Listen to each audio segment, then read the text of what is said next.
Pause. Narcissism is not merely a personality flaw. It is not just vanity. It is a profound energy crisis. Imagine a person whose entire existence is a desperate, unending scramble for fuel. This fuel is not food. It is not money. It is attention. It is admiration. We call this narcissistic supply. Without a constant influx of this energy from others, the narcissist feels a terrifying emptiness. They feel they are disintegrating, fading into nothingness. This is not a metaphor. It is their lived moment-to-moment reality. Their internal world is a black hole, consuming all light without producing any of its own. Pause. We must understand what I call finite overlapped systems. This sounds complex. It is not. Think of it simply. Your life as a child was not one single experience.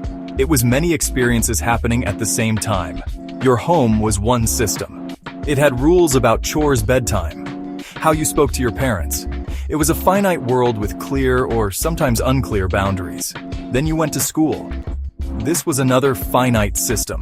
It had different rules about raising your hand, lining up, interacting with teachers and peers. The rules of home did not always apply at school. What earned you praise from a parent might earn you ridicule from a classmate. These systems overlap. They intersect. The child stands at the center of this intersection, trying to make sense of it all. For the child who becomes a narcissist, this goes catastrophically wrong. The systems do not integrate. They conflict. The child experiences the world as a battleground.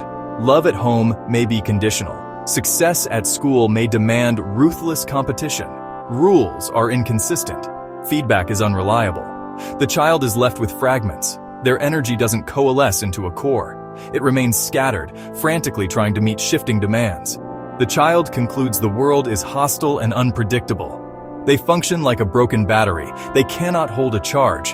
The energy they receive from others, the supply, leaks out almost as fast as it comes in. The narcissist is always on the hunt. They need more praise, more drama, more conflict, more adoration. Each interaction is a transaction for a jolt of energy. Pause. The narcissist's energy is not just misapplied, it is trapped. Imagine their energy field as a powerful river that, long ago, was frozen solid. The potential for movement is there.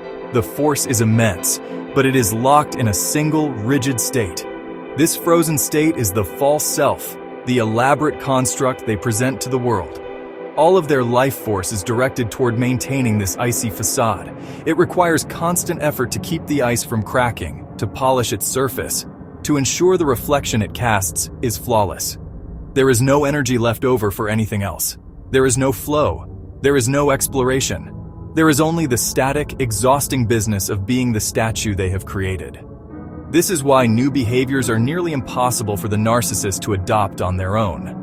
A new behavior requires a new application of energy. It demands that a portion of that frozen river be allowed to thaw and flow in a different direction. But to the narcissist, this feels like an existential threat. If they stop lying, if they admit a flaw, if they try to be vulnerable, they fear the entire edifice of the false self will shatter, exposing the terrifying emptiness underneath. So they cling to familiar patterns, even when destructive. To help a person in this state, you cannot simply tell them to change. This is like shouting at a frozen river to flow. The change must be facilitated. The energy must be guided. It requires external help to introduce a gentle, consistent warmth that can begin to thaw the ice without causing a shattering flood. Pause. The process of redirecting this stuck energy must be undertaken with immense care.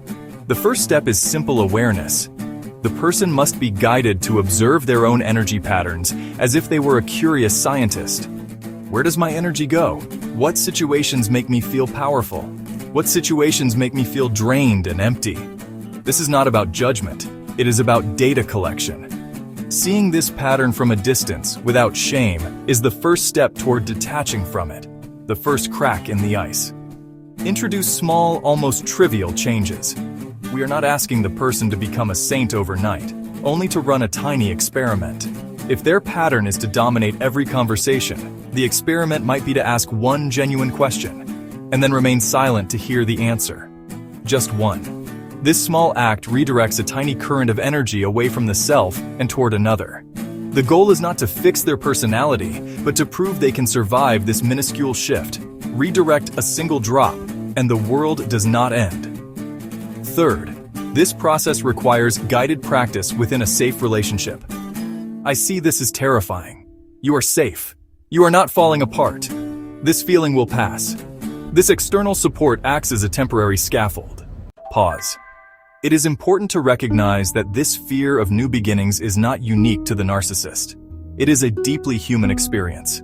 Most people, to some degree, fear radical change. Our habits and routines are comfortable. They are predictable.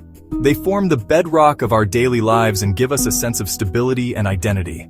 A new beginning, a new job, a new city, the end of a long relationship threatens this stability.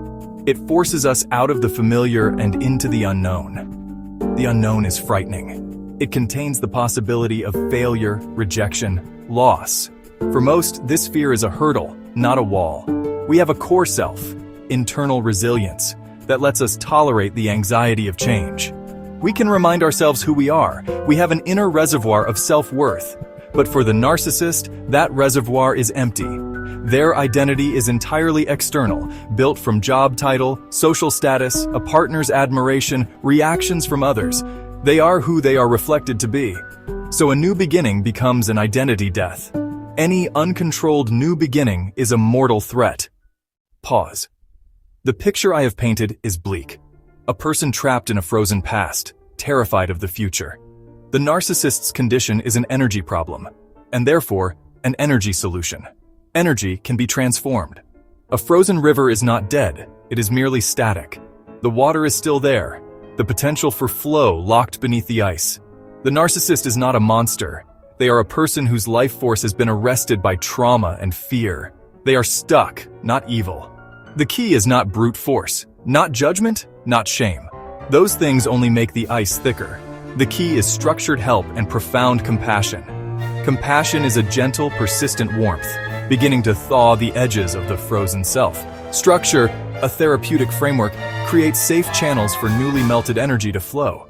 Without channels, the thaw becomes a destructive flood. This is not about destroying the false self.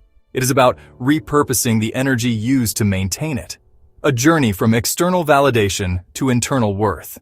The most difficult journey a human can undertake. A battle against deepest survival mechanisms. A fight to reclaim one's own soul. It takes enormous power to maintain such a rigid prison. If that power is redirected toward healing and growth, transformation can be profound. A new beginning is a crisis because it threatens a static world. But with the right help, that crisis can catalyze a true start.